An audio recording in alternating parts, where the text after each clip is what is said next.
Olá, turma. Nossa aula de hoje de História é do capítulo 1 e esse capítulo vai tratar sobre o Iluminismo. Então, a gente vai iniciar com esse questionamento: o que foi o Iluminismo? Então, o Iluminismo ele foi um movimento de ideias que se desenvolveu na Europa nos séculos 17 e 18 e que continua influenciando o mundo atual. Então, mesmo o iluminismo tendo surgido há tanto tempo atrás, nos séculos 17 e 18 até hoje, ainda se tem grande influência dele. E de onde vem esse nome iluminismo? Então, esse nome ele deriva do fato de homens que fizeram esse movimento verem, os homens que criaram esse movimento, eles se vê como defensores da luz, como defensores da razão, que luta contra as trevas, que as trevas são as tradições e as autoridades, as autoridades supremas que são detentoras do poder. Então, mas no que os iluministas acreditavam e qual era o valor supremo deles?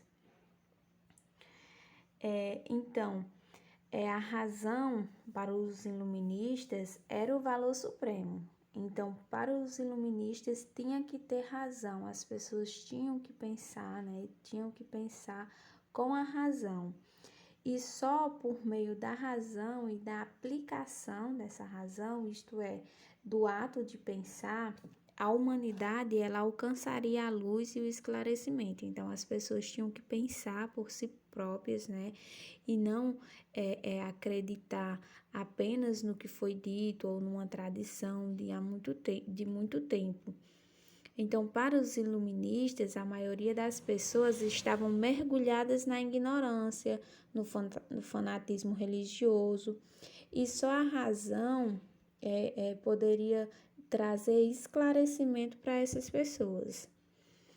E para os iluministas, tinha que se duvidar de tudo. Eles duvidavam de tudo, então eles também passavam isso para as pessoas, que as pessoas não deveriam aceitar tudo passivamente.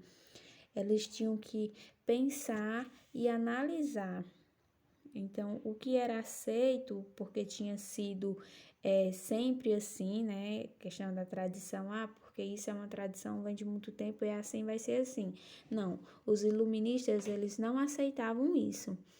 Ou porque tinha sido dito por alguém com poder ou com prestígio, uma grande autoridade, foi tal autoridade que disse isso, então é verdade. Não.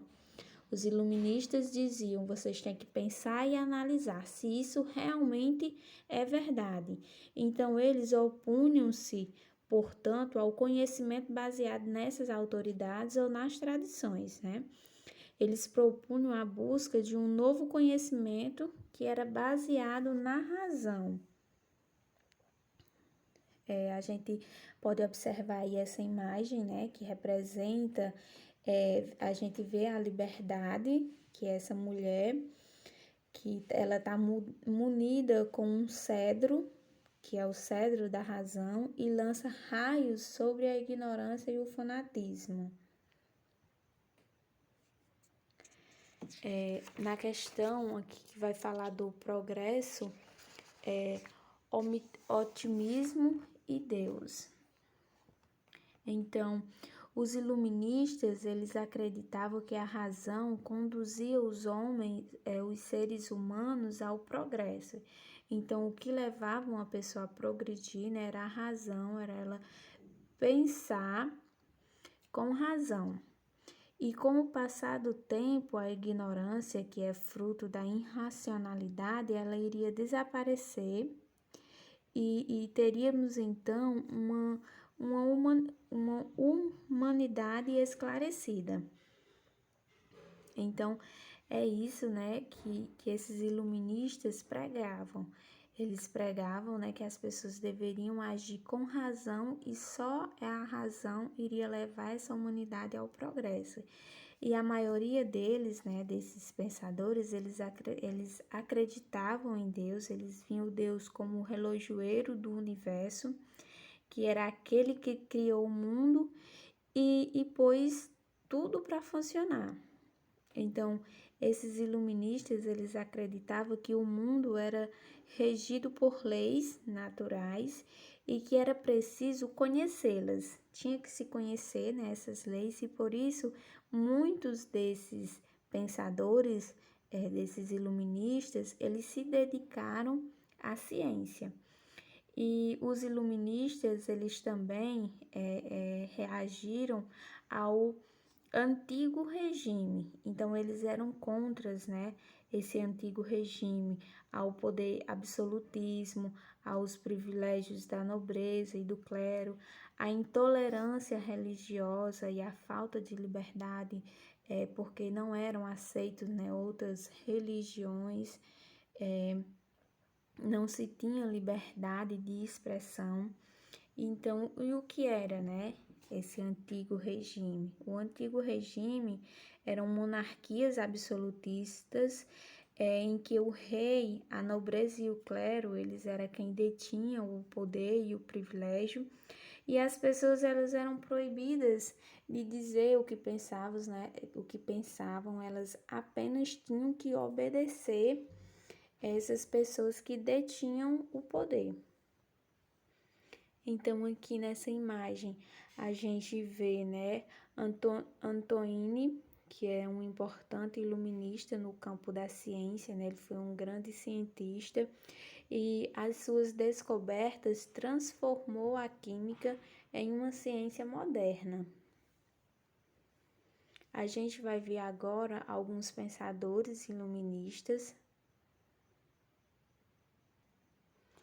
e alguns dos pensadores mais conhecidos são Locke, Voltaire, Montesquieu e Rousseau.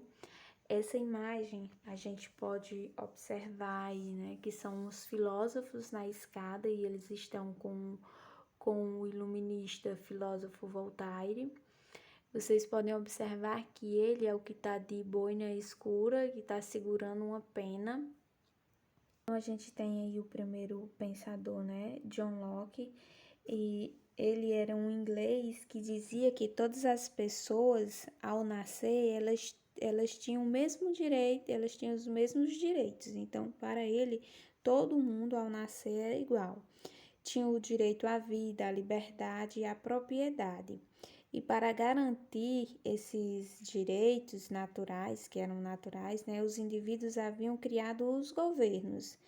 E um exemplo, né, se esses governantes eles tentassem impor o absolutismo, tentassem, né, ser o único detentor do poder, o povo poderia rebelar-se e tirar eles do poder, né?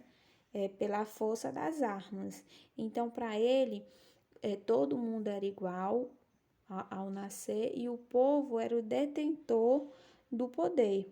E por essas suas ideias, Locke ele foi considerado um dos criadores do liberalismo político. Temos outro pensador aí, né, Voltaire. Ele é um francês e tornou-se conhecido por suas críticas, principalmente à Igreja Católica, né, e à monarquia absolutista francesa, a monarquia que detinha o poder, e por seu combate à ignorância, ao preconceito e ao fanatismo religioso. Então, ele era contra, né, tudo isso, contra a monarquia absolutista. Ele era contra o preconceito, o fanatismo religioso também, tipo, só aceitar uma religião. Para ele, as pessoas tinham o direito de escolher sua religião e praticá-la. Então, por dizer o que pensava, ele foi preso 2 vezes e para escapar de uma nova prisão, ele se refugiou na Inglaterra.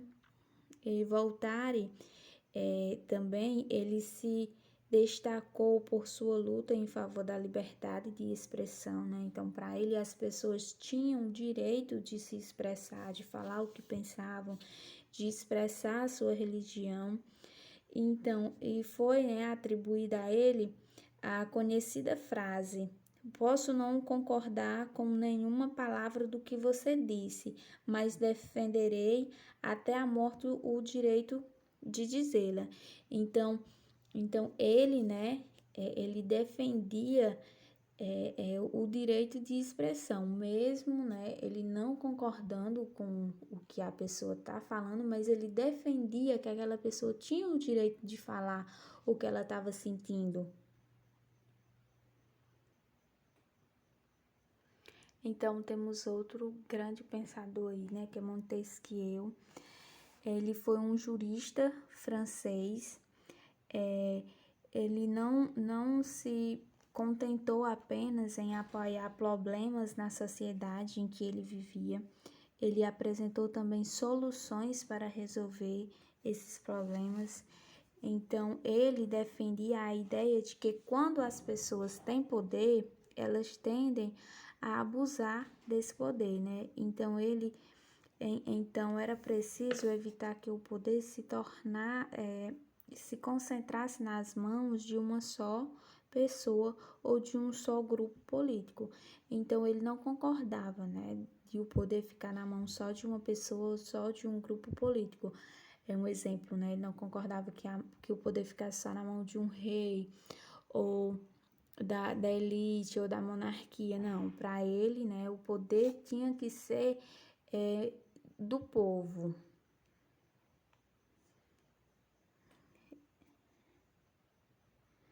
E dois jovens estadunidenses, que era Alexandre Hamilton e James, eles se inspiraram nessas ideias de Montesquieu e formularam a teoria da divisão dos poderes em três, que são os poderes que existem, né, até hoje, que é o poder executivo, legislativo e o poder judiciário. O poder executivo, que seria para administrar o país e executar leis.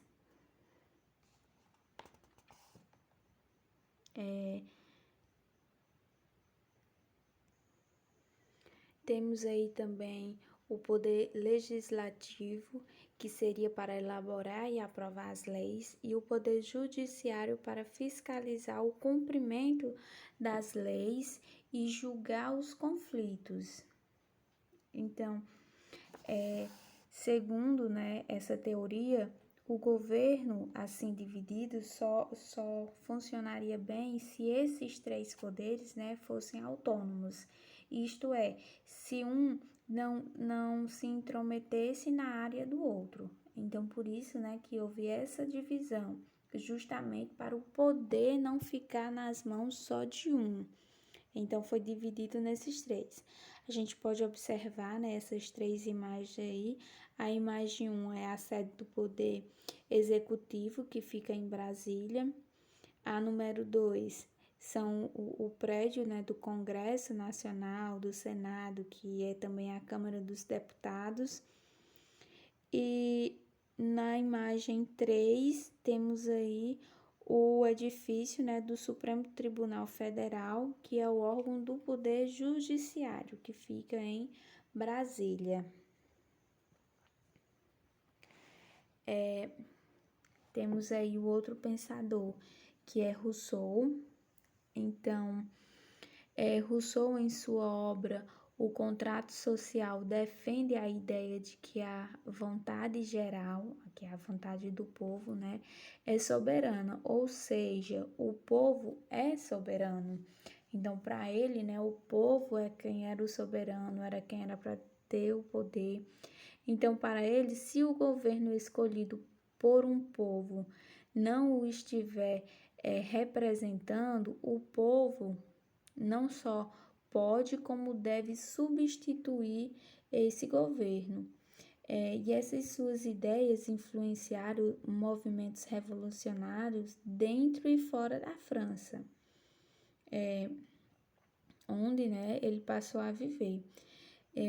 Os escritos de Rousseau, eles foram, por exemplo, uma das fontes de inspiração da Revolução Francesa, cujo lema da Revolução Francesa é liberdade, igualdade e fraternidade, e também inspiraram a Conjuração Baiana em 1798.